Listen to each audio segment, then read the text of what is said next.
Vipin exam hall के बाहर आ गया था। स्वर की लाइब्रेरी की वजह से उसे आंसर लिखने में कोई परेशानी नहीं हुई। उसके लिए पेपर आसान था। उसे बाहर आते देख अंकल जय ने पूछा, तुमने पेपर सबमिट कर दिया? ये तो 2 घंटे का था ना, तो तुम 1 घंटे में ही बाहर क्यों आ गए? सारिका बोली, पूछने की जरूरत ही क्या है अंकल, इसे पेपर मुश्किल लगा होगा और इसलिए बीच में छोड़कर आ गया। फिर वो विपिन की तरफ मुड़ गई और बोली, तुम नाटक कर रहे थे ना, कुछ ना आने के बाद भी तुम उस पेपर को देने चले गए। अब तो पता लग गया ना कि यहाँ नाटक से काम नहीं चलता। उसकी बात सुनकर विपिन ने सिर हिलाया और जवाब ना देना ही ठीक समझा। समझाकर फायदा भी क्या था, वो मानती तो थी नहीं। अपने टाइम और एनर्जी वेस्ट करने की बजाय उसे रिजल्ट का वेट करना चाहिए, तब सब सामने आ ही जाएगा। क्या हुआ, पोल खुल गई? अगर टैलेंट नहीं था तो नाटक नहीं करना चाहिए था ना। अब नाटक सबके सामने आ ही गया है ना। विपिन ने कहा, तुम्हारा दिमाग तो खराब नहीं है? अगर है तो तुम्हें इसका इलाज कर लेना चाहिए, शायद तुम्हें कुछ फायदा हो जाए। ये लड़की शुरू से ही उस पर गुस्सा किए जा रही थी। विपिन ने तो उसे कुछ कहा ही नहीं था। इसके दिमाग में सच में कोई दिक्कत होगी। विपिन याद करने की कोशिश कर रहा था, कहीं पुराने विपिन ने तो इसे कुछ कह नहीं दिया था, लेकिन उसे कुछ याद नहीं आ रहा था। वो तो उसे जानता भी नहीं था, फिर वो उसके पीछे क्यों पड़ी हुई थी? सारिका को तो लगा था कि अब शर्मिंदा होकर विपिन वहां से चला जाएगा, लेकिन ये तो उल्टा उसे ही पागल कह रहा था। तुम ही पागल होगे, तभी तो तुम्हें शर्म नहीं आती। विपिन को अब समझ आ गया, ओ अब मैं समझा, तो इसलिए ये मेरे पीछे पड़ी है। कुछ सोचकर विपिन ने सारिका की तरफ देखकर कहा, तुम्हारी ये हरकतें मुझे इम्प्रेस नहीं करेंगी, इसलिए ये बचकानी हरकतें मत करो। मैं बता रहा हूँ, इससे मुझे सिर्फ गुस्सा ही आएगा। मुझे शांत और सभ्य लड़कियां ही पसंद आती हैं। मैं तुम्हें पसंद नहीं करता, इसलिए छोड़ दो। पिछले जन्म में जब वो स्कूल में स्टूडेंट था तो एक बार उसे एक लड़की पसंद आ गई थी और वो जानबूझकर हरकतें करता रहता था, चाहे उस लड़की को गुस्सा ही क्यों ना आ जाए। उसे तो बस उस लड़की का ध्यान अपनी ओर खींचना था। यहाँ भी ये रिसेप्शन वाली लड़की शुरू से ही हरकतें कर रही थी और उस पर गुस्सा किए जा रही थी। वो तब भी जब विपिन ने कुछ किया ही नहीं था, और वो भी विपिन का ध्यान अपनी तरफ करने के लिए ऐसा ही कर रही होगी। उफ, तुम देखने में तो ठीक ठाक ही हो, तुम्हारे पीछे तो कई लड़के आते होंगे, उन्हें छोड़कर तुम मेरे पीछे क्यों पड़ गई हो? विपिन को बड़ा ही अजीब महसूस हो रहा था। अब जाकर मुझे पता लगा, जब दूसरे लोग बिना चाहे पीछे पड़े हों तो कैसा लगता था। ये बिना कारण के इतना प्रेशर, उफ। इधर सारिका अभी भी विपिन की बात पर गुस्सा थी। वो बोली, क्या कहा तुमने, मैं छोड़ दूं? उसे तो लगा आज गुस्से से उसका सिर ही फट जाएगा। तुम मेरे पीछे पड़े थे, तुम ही मुझे इम्प्रेस करने की कोशिश कर रहे थे। ये सारी कहानी उल्टी कैसे होगी तुम्हारे दिमाग में? पागल हो गए हो क्या? ये जो दुखिया वाली शक्ल बना रखी थी तुमने, इसका क्या मतलब हुआ? तुम तो ऐसे दिखा रहे हो जैसे मैं ही तुमसे चिपक गई हूँ और तुम्हें शादी के लिए कह रही हूँ। सारिका का गुस्सा अब फूटने वाला था। वो गुस्से से कुछ और कहती या उसे मारती, उससे पहले विपिन ने सिर हिलाया और साइड में पड़े एक बेंच पर जाकर बैठ गया। वो बड़े ही आराम से चल रहा था, जैसे अभी अभी कुछ हुआ ही ना हो। तभी अंकल जय ने सारिका से कहा, सारिका ये एग्जाम हॉल का गेट है, अगर तुम्हें इस तरह का बर्ताव करते किसी केमिस्ट ने देख लिया तो आगे तुम्हारा केमिस्ट एग्जाम देना मुश्किल हो जाएगा। जी अंकल जय की बात सुनकर सारिका ने अपना गुस्सा काबू किया और शांति से बैठ गई। ये एग्जाम हॉल का गेट था। यहाँ पर केमिस्ट अक्सर आया जाया करते थे। अगर उनमें से किसी ने सारिका को गुस्से में किसी और से लड़ते देख लिया तो उनके ऊपर बहुत ही गलत इंप्रेशन बन जाएगा, और अगर ऐसा एक बार हो गया तो आगे उसके लिए एग्जाम पास करना बहुत ही मुश्किल हो जाएगा। उसके गलत इंप्रेशन का असर उसके पर्सनैलिटी टेस्ट पर भी पड़ेगा। ठीक है, मैं अभी इस टॉपिक को आगे नहीं बढ़ाती। अब रिजल्ट आएगा तो मैं तुम्हें नहीं छोड़ूंगी, शर्मिंदा होने के लिए तैयार रहना। उसने विपिन को देखकर मन ही मन कहा।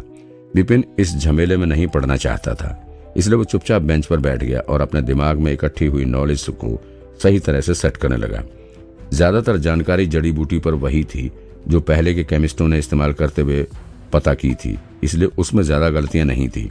जो 1-2 गलतियां लाइब्रेरी ने निकाली वो विपिन ने थोड़ा सोचकर सुलझाने की कोशिश की।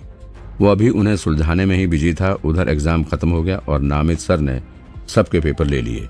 गेट पर वेट करो, जो पास होंगे उन्हें बता दिया जाएगा, वो लोग अगले राउंड के लिए आ सकते हैं, बाकी घर वापस चले जाएं। इतना कहकर उन्होंने सभी लोगों को वहां से बाहर भेज दिया। एक ब्रश उठाकर उन्होंने फिर एक एक करके पेपर चेक करना शुरू किया।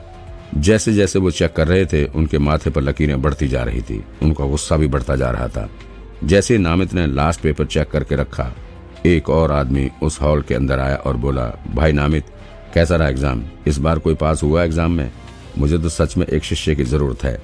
ये केमिस्ट ग्रुप के दूसरे 1 स्टार केमिस्ट थे। ध्रुव पास, ये देखो सबके सब ने बकवास लिखी है। ऐसे भी कोई आंसर देता है? अगर ऐसे लोगों को हमने शामिल कर लिया तो उल्टा केमिस्ट ग्रुप की ही बदनामी हो जाएगी।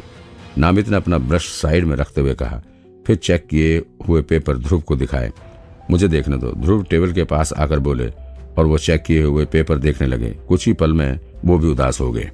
उन दोनों के हिसाब से ही पेपर इतना भी मुश्किल नहीं था, लेकिन जो आंसर लिखे गए थे उनका तो सिर पैर तक समझ नहीं आ रहा था। सिर्फ जड़ी बूटी के असर भी ठीक से नहीं लिखे थे।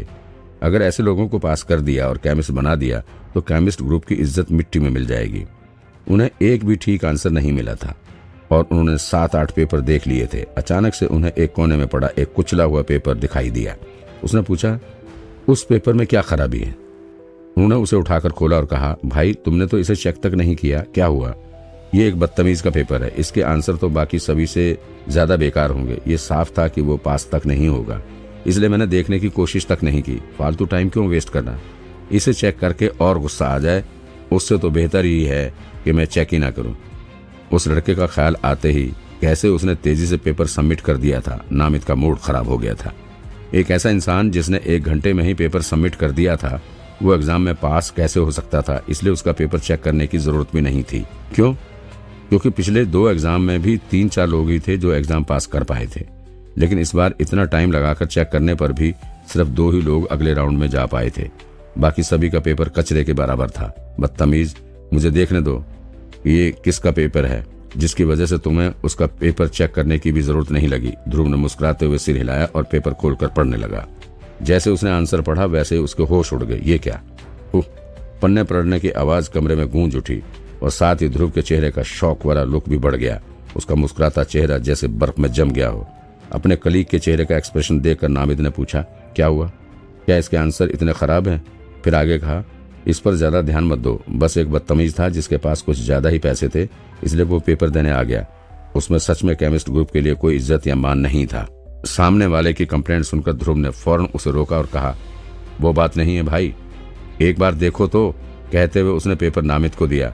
देखना क्या है, जो भी हो ये था तो फेल ही ना। बड़बड़ाते हुए नामिद ने सिर झुकाकर पेपर देखा। एक बार नजर पड़ते उसके होश उड़ गए, जैसे एक पल पहले ध्रुव के उड़ गए थे। अब उसने शौक लगते ही कहा, ओह। फिर एक पन्ना पलटा, फिर तीसरा, चौथा पन्ना पलटा। ये क्या? उसके चेहरे पर अलग अलग एक्सप्रेशन आते ही जा रहे थे, लेकिन उसने पन्ने पलटना नहीं छोड़ा। जल्दी ही उसने पूरा पेपर देख लिया। नामिद इतने फोर्स से जमीन को देख रहा था जैसे अभी कोई आकर उसे समझाएगा कि वहां क्या हो रहा था। उसे यकीन नहीं हो रहा था, ऐसा कैसे हो सकता है? एक भी गलती नहीं? ध्रुव भी साइड से बोला, हाँ, एक भी गलती नहीं है इसमें। हमने जानबूझकर कुछ मुश्किल सवाल डाले थे। अगर मैं खुद भी आंसर देता तो शायद मैं भी फंस जाता और कोई ना कोई गलती कर देता। उसे पेपर के मुश्किल होने पर इतना यकीन इसलिए था क्योंकि कुछ सवाल वाकई फंसाने वाले थे। उसके जैसे बड़े केमिस्ट भी बिना सोचे उनके जवाब नहीं बता सकते थे। कुछ को तो फिर भी 1-2 किताब देखनी ही पड़ती चेक करने के लिए कि उनका आंसर सही भी था या नहीं, लेकिन इसमें तो ना सिर्फ आंसर सही थे बल्कि उन्हें बहुत अच्छे से लिखकर समझाया भी गया था। ये ऐसा कैसे हो सकता था?